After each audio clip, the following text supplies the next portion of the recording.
नमस्कार, स्वागत है आप सबका। तो आज हम वही पद्य जो पहला आपका आधुनिक काव्य है कुटिया में राजभवन, उसका आखिरी स्टैंजा हम लोग देखेंगे।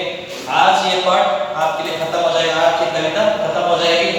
तो यहाँ पे मैथिली शरण गुप्त जी ने जो बाकी के स्टैंजाओं में कहा है वो सब कुछ आपको स्पष्ट रूप से समझ में आया है, ये आशा करता हूँ। इसलिए मैं पीछे का कुछ भी फ्लैशबैक नहीं बोलूंगा, सीधे मैं जाऊंगा आखिरी स्टैंजा की तरफ। तो यहाँ पे देखिए आखिरी स्टैंजा में सीता और मैथिली शरण गुप्त कवि सीता के द्वारा क्या कहना चाहते हैं। फल फूलों से है लदी ढालियां मेरी, वे हरी पत्तलों से भरी थालियां मेरी। मुनि बालाएं हैं यहाँ आलियां मेरी, तर्कनी की लहरें और तालियां मेरी। क्रीड़ा सामग्री बनी स्वयं निज छाया, मेरी कुटिया में राजभवन मन भाया। तो यहाँ पे सीता आखिरी स्टैंजा में एक तरह से अपने आखिरी पद में कह रही है कि मेरे लिए एक तरह से फल फूलों से लदी हुई ढालियां मेरे स्वागत में खड़ी है। यहाँ पे बाहर का निसर्ग का वातावरण क्या है, किस तरह से पेड़ पौधे लहराते हैं, जंगल का वातावरण कैसा होता है, वन का वातावरण कैसा होता है, सीता को पता नहीं था। वो अभी वनवास के दौरान ही ये सब कुछ देख रही है। एक तरह से कहना हो कि छोटे से बच्चे को घर में 2-3 महीने बंद रखने के बाद एकदम से बाहर छोड़ने के बाद किस तरह से वो खुशी से चिल्लाता है, इधर उधर भागता है, अपनी खुशी का एक तरह से इजहार करता है, उसी तरह से यहाँ पे सीता भी कर रही है। क्योंकि अब तक उसने ये सब कुछ नजारा नहीं देखा, प्रकृति का सुंदर चित्रण उसने नहीं देखा। आज उसे लग रहा है जो भी प्रकृति का चित्रण है वो उसके लिए बनाया गया है, उसके स्वागत के लिए बनाया गया है और उसका ही वो है। तो यहाँ पे वो कह रही है कि फल फूलों से लगी हुई ढालियां ये मेरी है। जो पेड़ों पर है फल फूलों से लगी हुई ढालियां है ना, वो मेरी है, मेरे लिए वो फल फूल छोड़ रहे हैं। वे हरी पत्तलों भरी थालियां, यहाँ पे आश्रम में रहने वाले लोगों के लिए प्लेट्स नहीं होते, सोने चांदी के बर्तन नहीं होते। यहाँ पे वो लोग है केले के पत्तों पर या पत्तलों पर, पत्तल अर्थात एक तरह से कुछ पत्ते मिलते हैं जिनको आपस में जोड़कर एक बर्तन की तरह बनाते हैं, वही उसी में वो भोजन करते हैं, उसी में पानी, उसी से पानी पीते हैं ज्यादातर ऋषि मुनियां। तो यहाँ पे वनवास के दौरान उनको भी उसी बर्तनों में, उसी थालियों में खाना पड़ रहा है।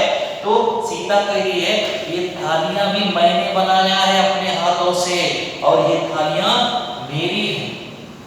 क्योंकि अब तक उसके पास सैकड़ों सोने के बर्तन थे, चांदी के बर्तन थे जिस पर उसने कभी हक नहीं जमाया, लेकिन आज अपने हाथों से बनाए हुए पत्तलों की थालियों पर अपना हक जमाता है। अर्थात समझना चाहिए जो भी व्यक्ति अपने हाथों से काम करके कमाता है ना, उस पे ज्यादा हक जमाता है, कहता है कि ये मेरा है।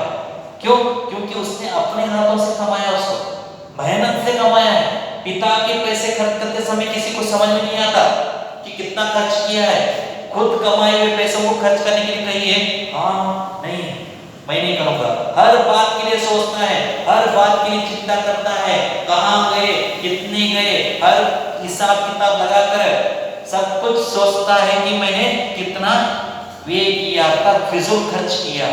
तो यहाँ पे सीता भी सोच रही है, क्योंकि अब तक उसने कभी बर्तनों के बारे में नहीं सोचा, लेकिन आज वो सोच रही है क्योंकि अपनी मेहनत वहां पे लगी है। मुनि बालाएं यहाँ आलियां मेरी, अर्थात सखी कुछ भी नहीं बनाई थी उसने अभी तक। सखियां बड़ी बड़ी राजकुमारियां थी उसकी, जो दासियों के साथ आते थे, हंसी मजाक करते थे और चले जाते थे। लेकिन यहाँ पे मुनि बालाएं अर्थात ऋषि मुनियों की पुत्रियां, ऋषि मुनियों के पत्नियां, यहाँ पे उनकी सहेलियां हैं जो उनके साथ बैठकर उनके कामों में हाथ बटा रही हैं। समान रूप से अंतर है यहाँ पे पता ही नहीं चल रहा है। दासी होती तो हुकुम जा सकती थी, लेकिन यहाँ पे दासियां नहीं हो, वो सहेलियां हैं। सभी मिलजुल कर काम कर रही हैं, अपनी मेहनत को समझकर काम कर रही हैं, तो सही रूप में सहेलियां कौन होती हैं वो यहाँ पे पता चल रहा है सीता को।